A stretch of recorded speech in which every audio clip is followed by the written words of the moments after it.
While આપણે થોડું આજના સમાચાર પર આવીએ અને એ છે વિક્રાંત એન્જિનિયરિંગનો આઈપીઓ આથી આપણે ઓપન થઈ ગયો છે અને તમને પહેલાં એક હેડ્સઅપ આપી દો ઇશ્યુ ઓફકોર્સ આજથી ઓપન થયો છે 29મી ઓગસ્ટ સુધી તમે અહીંયા નિવેશ કરી શકો છો. ટોટલ જે ઇશ્યુની સાઇઝ છે 772 કરોડ રૂપિયા છે, જેમાંથી 721 કરોડનો એક ફ્રેશ ઇશ્યુ છે.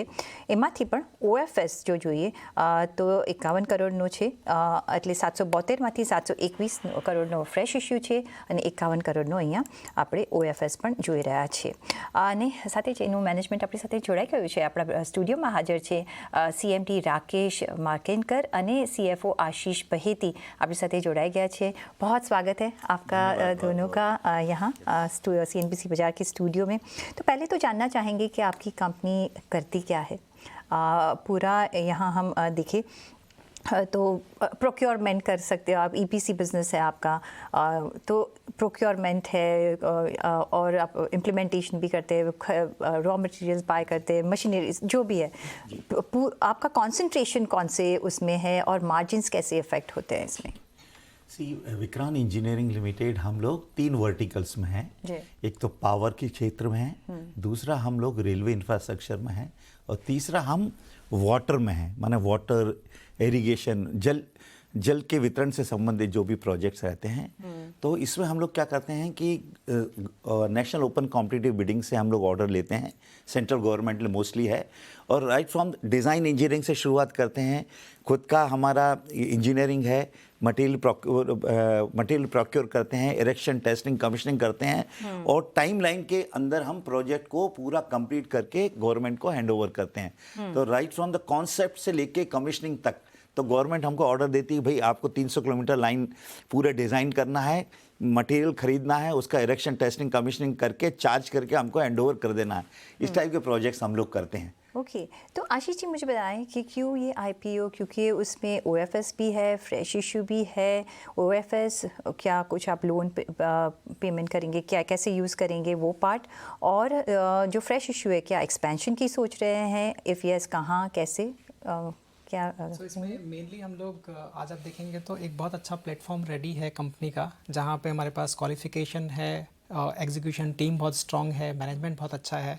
अब ये जो अभी गवर्नमेंट के नए प्रोजेक्ट्स काफ़ी हम लोग एक्सपेक्ट कर रहे हैं कि इसमें इस क्षेत्र में आने वाले हैं, उसको एग्जीक्यूट करने के लिए हमारी जो वर्किंग कैपिटल है वो वर्किंग कैपिटल हम जुटा रहे हैं इस प्राइमरी इशू से. So secondary is very small amount of 51 crore. Mainly जो पैसा आ रहा है वो मेजॉरिटी वर्किंग कैपिटल में ही यूज़ होगा. हमने ऑलमोस्ट 541 करोड़ इसमें से वर्किंग कैपिटल में ही लगाए जाएंगे, और जिससे कि हम और नए प्रोजेक्ट्स एग्जीक्यूट कर पाएँ. गवर्नमेंट के और नए प्रोजेक्ट्स लेके उनमें इन्वेस्ट करके उनको कंप्लीट करेंगे जल्दी से जल्दी. कौन से वर्टिकल में होंगे. मेनली अभी तो हम लोग पावर वर्टिकल पे ही ज़्यादा फोकस कर रहे हैं, बिकॉज उसमें अच्छे प्रॉफिटेबल और कैश फ्लो वाले प्रोजेक्ट्स आ रहे हैं. बट जैसे भी हमको अपॉर्चुनिटी मिलेगी, चाहे वाटर के क्षेत्र में सिंचाई हो गई, जैसे उसमें काफ़ी अच्छे प्रोजेक्ट्स गवर्नमेंट के आने वाले हैं, रेलवे में भी मेट्रो के प्रोजेक्ट्स कुछ आने वाले हैं, सोलर के प्रोजेक्ट्स आने वाले हैं, इन सब में हम लोग इन्वेस्ट करेंगे. जी, जैसे कि हमारी रिसर्च टीम ने हमें इन्फॉर्मेशन दी है कि टोटल जो आपकी ऑर्डर बुक है वो 60% जो है वो पावर ईपीसी से है. ये क्या कांस्टेंट रहेगी, बढ़ेगी क्या, आप अनुमान लगा के आगे चल रहे हो, और मार्जिन्स टिपिकली अभी कितने आप एंजॉय कर रहे हो और आगे जाके क्या ये बेहतर हो सकता है. अगर अभी बात करें तो आप देखेंगे तो पिछले वित्तीय वर्ष में FY 23 एंड 24 में हमारा ऑलमोस्ट 50% वाटर एंड पावर था. लेकिन जैसे हमने देखा अभी कुछ जल जीवन मिशन के प्रोजेक्ट्स में थोड़ा प्रॉब्लम आ रहा है कलेक्शन का, तो इसके लिए हमने इमिडिएटली स्विच किया और पावर पे हमने फोकस इंक्रीज़ कर दिया. अभी पावर में हमको अच्छे मार्जिन्स भी मिल रहे हैं और अच्छे कैश फ्लो वाले प्रोजेक्ट्स मिल रहे हैं. और जैसे भी गवर्नमेंट की आगे स्ट्रेटेजी रहेगी, हम लोग यही प्रयास करेंगे कि जिस तरह से गवर्नमेंट का फोकस शिफ्ट हो रहा है, इसीलिए हमने अपनी क्वालिफिकेशन तीनों क्षेत्र में बनाई हुई है और उसी तरह से हम लोग आगे एग्जीक्यूट करेंगे. इन टर्म्स ऑफ प्रॉफिटेबिलिटी हम प्रोजेक्ट पे फोकस करके वो लेते हैं, प्रोजेक्ट लेते हैं जहाँ पे हमको अपना प्रॉफिटेबल अच्छा मिल जाए. इसीलिए हमने अभी तक मतलब इंडिया में हमने 22 स्टेट्स में काम किया है. अभी भी 16 स्टेट्स में हमारे काम चल रहे हैं. सो किसी भी क्षेत्र में हमको काम मिल जाए, बस प्रॉफिटेबल और कैश फ्लो होना चाहिए. उस तरह के प्रोजेक्ट हम प्रॉफिट लेते तो हैं। चाहिए, बिजनेस चला रहे हैं हम, ऐसे थोड़ी ना चला रहे हैं। आपने कहा कि वाटर में, राकेश जी उन्होंने कहा कि दिक्कत हो रही है और वाटर कंजर्वेशन अभी बहुत बड़ा वर्ल्ड ओवर अपना है। आप ये प्रोजेक्ट को कैसे बढ़ाएंगे, क्योंकि जो टाइम है अभी उसको वाटर कंजर्व करने का है, Yes. उसमें आगे बढ़ने का है, कुछ प्लान्स हैं आपके? Yes, बहुत अच्छा आपने बताया। सी एक्चुअली वाटर सेगमेंट सिर्फ ड्रिंकिंग वाटर तक सीमित नहीं है, इसके बहुत भी वाटर प्योरिफिकेशन के प्रोजेक्ट्स आएंगे। सी वाटर का भी है आपके पास? Pardon? सी वाटर नहीं, प्योरिफिकेशन वो भी आने वाले हैं सारे प्रोजेक्ट। वही हम जैसे लोगों का भी मालदीव्स में हम देखते हैं कि वो जी अभी हम लोगों का क्वालिफिकेशन बन गया जी। है, तो इस क्वालिफिकेशन को उपयोग में लाते हुए हम लोग वाटर का एक बहुत बड़ा सेगमेंट है, उसमें ड्रिंकिंग वाटर के अलावा सीवर ट्रीटमेंट भी आता है, और फिर उसमें वाटर डिसैलिनेशन वाले Yes. आएंगे, उसके बाद में इरिगेशन के प्रोजेक्ट्स आएंगे, रिवर लिंकिंग के प्रोजेक्ट्स आएंगे, कैनलिंग के प्रोजेक्ट्स आएंगे। एरिया तो बहुत वास्ट है, बहुत वास्ट एरिया है, और हमारे ये क्वालिफिकेशन सब में काम आएगा। जी। पावर देखो, वाटर देखो, आई थिंक एरियाज बहुत वास्ट है और वहाँ से प्रॉफिट्स तो मिलेंगे। आशीष जी आप मिलेंगे। सीएफओ हो तो आप वो जी, तो जी, वही जी। देख।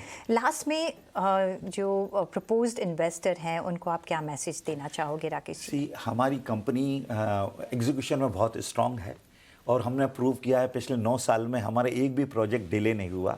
इसमें हम पूरा गर्व महसूस करते हैं विक्रांत फैमिली, और हम अभी तक हर साल अपनी प्रॉफिटेबिलिटी को इम्प्रूव कर रहे हैं। अगर हम 3 साल का भी पिछले साल देखें, हम इबिड मार्जिन हमारा 15, 16, 17% है, वो सबसे अच्छा इबिडा मार्जिन है इंडस्ट्री में, और हम लगातार बढ़ा रहे हैं। और हमारी जो प्रोजेक्ट टाइम लाइन पे पूरा फोकस रहता है, प्रोजेक्ट टाइम पे कंप्लीट करके देते हैं, नाम कहीं ख़राब करते नहीं हैं। हमारा एग्जीक्यूशन के साथ खुद का डिज़ाइन इंजीनियरिंग है, और कंटिन्यूअल टेक्निकल और फाइनेंशियल स्ट्रेंथ हमारी बहुत मजबूत है। और तीसरा हमारा इम्पोर्टेंट है, हमारी जो टीम है, टैलेंटेड टीम है, premier business school, premier IIT से हमारी टीम है, अच्छे एक्सपीरियंस लोग हैं। मैंने GM एंड अबव पिछले 20 साल से मेरे को विभिन्न कंपनियों मेरे साथ काम कर रहे हैं, बहुत अच्छी टीम बनाई है। तो वो हमारा सबसे बड़ा अभी आश्वासन है इन्वेस्टर्स को कि विक्रांत इंजीनियरिंग पे आप भरोसा कर सकते हैं। एक क्लैरिफिकेशन चाहिए जी, था, जो न्यूज़ में अभी चल रहा है कि आपको बैन किया गया है कंपनी को रेलवे प्रोजेक्ट से, उसमें कुछ क्लैरिफाई करना चाहेंगे नेक्स्ट 2 इयर्स के लिए? जी, नहीं, वो 1.5 साल पहले हुआ था। तो उसमें क्या था कि उसमें हमारी एम्प्लॉय के ऊपर थोड़ा सा ऑब्लिगेशन आए थे, कंपनी उसमें बिल्कुल भी इन्वॉल्व नहीं थी, लेकिन वो भी हम उससे सहमत नहीं थे, तो हमने तुरंत कोर्ट में जाके उसके ऊपर बैन लेके आए हैं। और वैसे भी रेलवे का पोर्शन हमारा 1.5-2% ही है, उसमें कोई हमारा बिजनेस में इम्पैक्ट नहीं होता। और लेकिन हम इसमें आश्वस्त हैं, हम वहाँ कहीं गलत है ही नहीं, इन्वॉल्व भी हैं, तो हमारा लेकिन वो आपके ऑर्डर इनफ्लो को इम्पैक्ट करेगा अगर आप वहाँ काम बढ़ाते हो तो? नहीं, हमको अभी तो उसके बाद भी हम काम करते ही रहते, कलेक्शन आता रहता, कोई इशू आया ही नहीं है वैसे भी। चलिए, on that note Rakesh ji और आशीष जी, बहुत शुक्रिया आपका हमारे साथ जुड़ने के लिए, and all the very best for listing. Thank you. तो એ સાથે જ ઓફકોર્સ જેમ મેં કહ્યું, વિક્રાંત એન્જિનિયરિંગનો IPO ખુલ્લો રહેશે 26મી ઓગસ્ટથી 29મી ઓગસ્ટ સુધી. તો તમારે જો નિવેશ કરવું હોય તમે અહીંયા કરી શકો છો. પણ અહીંયા